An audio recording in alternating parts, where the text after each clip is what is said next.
Did you ever see something cool and think, I want to try that?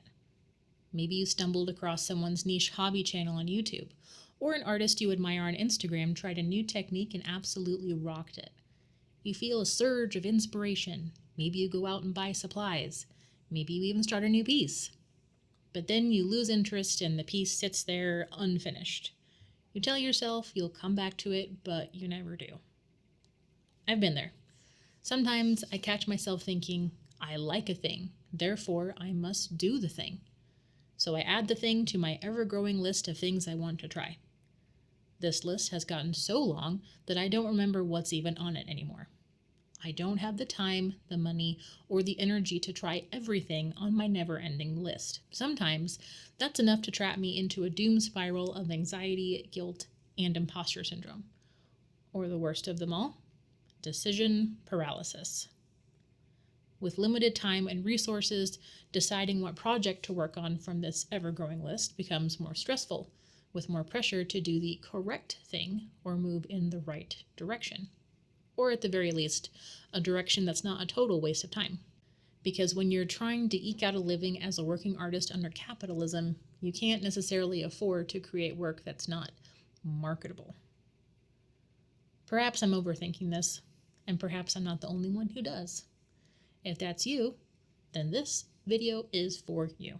Here are a couple of resources I think back to when I start spiraling into decision paralysis as a multi-passionate artist. Part 1, you don't have to do everything. The first resource is a video by Jen Carmiel here on YouTube, where she discusses how to deal with having too many ideas. In it, she suggests that our ideas can be born from desire or from fear. Ideas born from desire are things that make us say, that sounds like fun. They are in alignment with our creative selves and have a spark to them that makes them easier to act on. Ideas born from fear, however, are accompanied by thoughts like, I'm not enough, or what I have to offer isn't good enough. Jen's litmus test to see where your ideas are rooted is to keep reaffirming to yourself, I only create and offer what I 110% love and believe in. If an idea doesn't align with that statement, it's likely coming from a place of fear. And creating art from a place of fear instead of authenticity is a good way to burn out. I have baggage about being seen as a real artist, as opposed to just a hobbyist. So my fear ideas are things like, I should be painting realism, or I should be doing more master studies. To be fair, those are things I genuinely want to do, but the key word in each is should. My fear ideas are rooted in the belief that I'm not doing enough as it is. Not enough artworks, not enough posts, not enough outreach, not enough sales, whatever.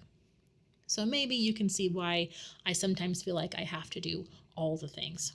After watching Jen's video, now whenever I see something I want to try, I ask myself, do I actually want to try this? Or do I feel like I have to try this? Is this something I would have done anyway, or something I'm feeling pressured to do? It's still a work in progress, obviously, but at least I've been more honest with myself. Part 2. Making art is never a waste of time. Okay, so now I can sift through my list of ideas and focus on the ones I'm genuinely interested in. Now what? What if I still choose the wrong thing? What if my project flops? What if it's a total waste of time? Capitalism has taught us to treat our time as an investment, and while that can empower us to be intentional about how we spend our time, it can also be a prison, holding us back from doing work that is meaningful to us but isn't necessarily profitable.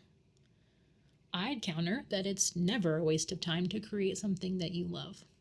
Kayla at Bonefolder Press on Substack recently released a couple of zines on this topic, using composting as a metaphor. My favorite quote from the Creative Composting zine is, "Nothing you made was a mistake. It was simply meant to become soil." This honestly changed how I look at my past work, my current work, and my art practice as a whole. It's a point of insecurity for me that my entire body of work to date doesn't feel quote-unquote cohesive, in my opinion at least. I don't have a niche in the traditional sense or a signature style, and honestly, I worry sometimes that I won't be taken seriously as an artist because of it. Reframing my old work as soil for new work, however, changes the game. Art is a holistic practice, not an isolated one. It happens in context, in response to the artist's emotions, their lived experiences, their surroundings, their likes and dislikes, their beliefs, etc. The more I live my life and the more art I create, the more nutrients I'm adding to my soil, and potentially more seeds to be nurtured later. None of it is a waste. For example, I created a spread in my collage journal the other day about perseverance. I dipped into my stash of painted papers. Those wouldn't exist if I hadn't printed obsessively with my gel plate a few years ago. As another example, I met one of my best friends through gaming online, and our friendship was the subject of my first charcoal piece, which I did for school. I probably wouldn't have met her if I hadn't been so invested in Sims 3 at the time. Part 3, moving forward. I have a running list of things I want to start doing in 2026. One of them being follow my excitement, don't stifle it. For all I know, my next hyperfixation could inspire a signature body of work. Or maybe it won't. I'll never know unless I pursue creative projects that I'm genuinely interested in and accept that even if they're not profitable, they're not a waste of time. Writing this all out has been very cathartic for me, and I hope it was encouraging for you. If you have any other strategies for dealing with decision paralysis, or imposter syndrome for that matter, I'd love to read about them in the comments. Thanks for watching, and I hope you'll stick around for the next video. Thanks, bye!